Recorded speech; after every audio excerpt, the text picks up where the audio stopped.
നമസ്കാരം, കലാകൗമുദി ഓൺലൈനിലേക്ക് സ്വാഗതം. പെഹൽഗാമിലെ ഭീകരവാദ ആക്രമണത്തിന് ശേഷം പാകിസ്ഥാനെതിരെ ത്രിതല ആക്രമണത്തിന് ഇന്ത്യ പദ്ധതിയിടുന്നതായി സൂചന.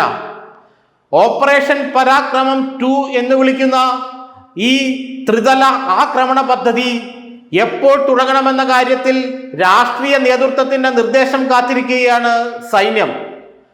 3 തലത്തിലുള്ള ആക്രമണ പദ്ധതികൾ എന്നാൽ പാക് അധിനിവേശ കാശ്മീരിലെ ഭീകരവാദ താവളങ്ങളെയും പാകിസ്ഥാൻ മണ്ണിലെ സൈനിക കേന്ദ്രങ്ങളെയും അതോടൊപ്പം കറാച്ചി തുറമുഖത്തെയും ഒരുപോലെ ലക്ഷ്യമിട്ടുകൊണ്ടുള്ള ത്രിതല ആക്രമണമാണ് ഇന്ത്യയുടെ സായുധ സേനാ വിഭാഗങ്ങൾ ലക്ഷ്യമിടുന്നതെന്നാണ് ഇപ്പോൾ ലഭിക്കുന്ന സൂചന.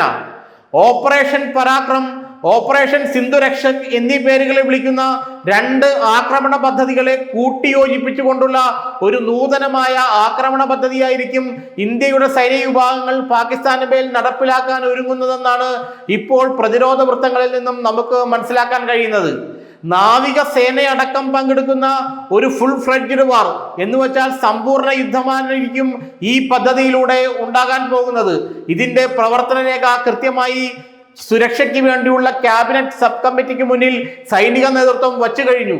ഇനി രാഷ്ട്രീയ നേതൃത്വത്തിന്റെ നിർദ്ദേശം മാത്രമേ ലഭിക്കാനുള്ളൂ എന്നാണ് ഇപ്പോൾ നമുക്ക് ലഭിക്കുന്ന സൂചന. ഓപ്പറേഷൻ സിന്ധുരക്ഷക് ഇന്ത്യൻ നാവികസേന രൂപപ്പെടുത്തിയെടുക്കുന്ന ഒരു പദ്ധതിയാണ്. കറാച്ചി തുറമുഖം ആക്രമിച്ച് അതിലൂടെ സിന്ധു നദിയുടെ അങ്ങേയറ്റത്തോളം ചെന്നെത്തുന്ന ഒരു ആക്രമണത്തിലൂടെ പാകിസ്ഥാനെ 2ആയി പിളർത്തുക എന്നതാണ് ഓപ്പറേഷൻ സിന്ധുരക്ഷകിന്റെ ലക്ഷ്യവും ദൗത്യവും. എന്നാൽ ഓപ്പറേഷൻ പരാക്രമാവട്ടെ പാക് അധിനിവേശ കാശ്മീരിലെ ഭീകരവാദ താവളങ്ങളെയും അതിർത്തിക്ക് അപ്പുറമുള്ള കാശ്മീർ മുതൽ ഗുജറാത്ത് വരെയുള്ള ഇന്ത്യ പാക് അതിർത്തിക്ക് അപ്പുറമുള്ള പാകിസ്ഥാന്റെ സൈനിക കേന്ദ്രങ്ങളെയും ആണവ നിലയങ്ങളെയും ലക്ഷ്യമിട്ടുകൊണ്ടുള്ള ആക്രമണമാണ് ഓപ്പറേഷൻ പരാക്രമ. ഇത് രണ്ടും കൂട്ടിയോജിപ്പിച്ചുകൊണ്ടുള്ള ഒരു പുതിയ നൂതനമായ ആക്രമണ തന്ത്രത്തിനാണ് ഇപ്പോൾ ഇന്ത്യ രൂപം നൽകിയിരിക്കുന്നതെന്നാണ് നമ്മൾക്ക് മനസ്സിലാക്കാൻ കഴിയുന്നത്. ഏതായാലും കറാച്ചി തുറമുഖം ഉപരോധിച്ചുകൊണ്ട് പാകിസ്ഥാന്റെ സാമ്പത്തിക അവസ്ഥയുടെ നട്ടൽ ഒടിക്കുക എന്നതും അതോടൊപ്പം തന്നെ ആണവ നിലയങ്ങളെ അടക്കം ആക്രമണത്തിന്റെ കീഴിൽ വരുത്തിക്കൊണ്ട് പാകിസ്ഥാന് ഒരു തിരിച്ചടിക്ക് പോലും അവസരം ഉണ്ടാക്കാതായിരിക്കുക എന്നതുമാണ് ഈ 2 ഓപ്പറേഷനുകളും സംയോജിച്ചുകൊണ്ടുള്ള ആക്രമണ പദ്ധതിയുടെ ലക്ഷ്യമെന്ന് സൈനിക ഉദ്യോഗസ്ഥർ തന്നെ രഹസ്യമായി വെളിപ്പെടുത്തുന്നു. ഇത് മനസ്സിലാക്കിയാണ് ഇന്ത്യയിൽ നിന്നുള്ള വിമാനങ്ങളുടെ വ്യോമപാത പാകിസ്ഥാൻ നിരോധിച്ചത്. കാരണം ഇത്തരത്തിലൊരു വ്യോമപാത നിരോധനം ഉണ്ടായില്ലെങ്കിൽ എവിടുന്നാണ്, ഏത് ഭാഗത്തു നിന്നാണ് സൈനിക വിമാനങ്ങൾ കയറി വരുന്നതെന്ന് കൃത്യമായി പരിഗണിക്കാൻ അവർക്ക് കഴിയില്ല. അതുകൊണ്ട് വ്യോമപാത അടച്ചു കഴിഞ്ഞാൽ പിന്നെ വരുന്നതെല്ലാം സൈനിക വിമാനങ്ങളായിരിക്കും എന്നുള്ള ഉറച്ച ധാരണ അല്ലെങ്കിൽ കൃത്യമായ ധാരണ പാക് സൈന്യത്തിനുണ്ടാവും. അതുകൊണ്ടാണ് വളരെ പെട്ടെന്ന് തന്നെ ഇന്ത്യയിൽ നിന്നുള്ള വിമാനങ്ങളെ ഒന്നും പാകിസ്ഥാന് മേൽ പറക്കാൻ അനുവദിക്കില്ല എന്ന് അവർ ആദ്യമേ പ്രഖ്യാപിച്ചത്. പാകിസ്ഥാന് മേൽ പറക്കാൻ അനുവദിക്കില്ല എന്ന് പറഞ്ഞാൽ പിന്നെ പറക്കുന്നത് സൈനിക വിമാനങ്ങളായിരിക്കുമെന്ന് പാക് സർക്കാരിന് അല്ലെങ്കിൽ പാക് സൈന്യത്തിന് നന്നായി അറിയാം. ഇത്തരത്തിൽ ഒരു തന്ത്രപരമായ പദ്ധതിയാണ് ഇന്ത്യ രൂപപ്പെടുത്തിയെടുത്തത്. 3 മുഖങ്ങളിൽ നിന്നായി നാവികസേനയുടെ സഹായത്തോടെ 3 മുഖങ്ങളിൽ നിന്നായി പാകിസ്ഥാനിലേക്ക് ആക്രമിച്ചു കയറുന്ന 2 ഓപ്പറേഷനുകളുടെ ഒരു സംയോജനമാണ് ഇപ്പോൾ ഇന്ത്യൻ സൈനിക നേതൃത്വം ഇന്ത്യ സർക്കാരിന് മുന്നിൽ വച്ചിരിക്കുന്നത്. പ്രധാനമന്ത്രിയുടെ കീഴിലുള്ള ക്യാബിനറ്റ് സബ് കമ്മിറ്റി ഈ ആക്രമണ പദ്ധതി ചർച്ച ചെയ്തു എന്നാണ് നമ്മൾക്ക് മനസ്സിലാക്കാൻ കഴിയുന്നത്.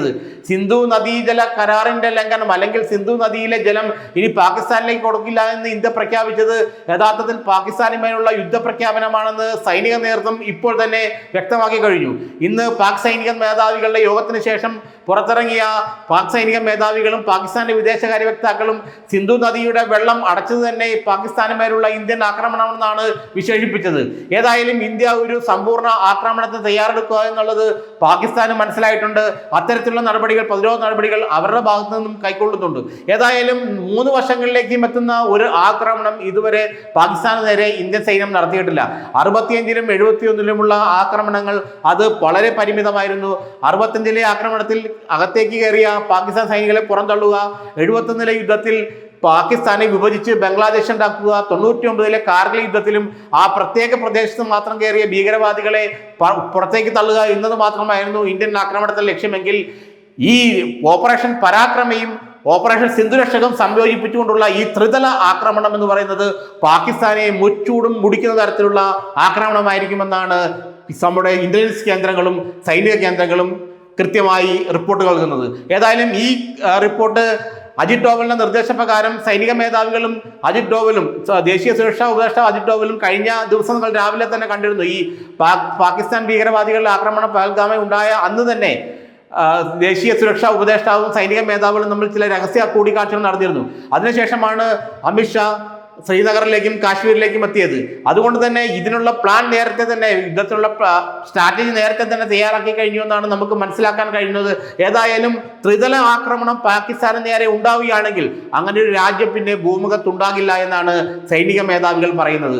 ഇത്തരത്തിലുള്ള ആക്രമണത്തിന് സൈന്യം പൂർണ്ണ സജ്ജമാണെന്നും ഇനി രാഷ്ട്രീയ നേതൃത്വത്തിന്റെ നിർദ്ദേശവും ഉത്തരവും മാത്രം ലഭിച്ചാൽ മതിയെന്നുമാണ് ഇപ്പോൾ സൈനിക കേന്ദ്രങ്ങൾ പറയുന്നത്.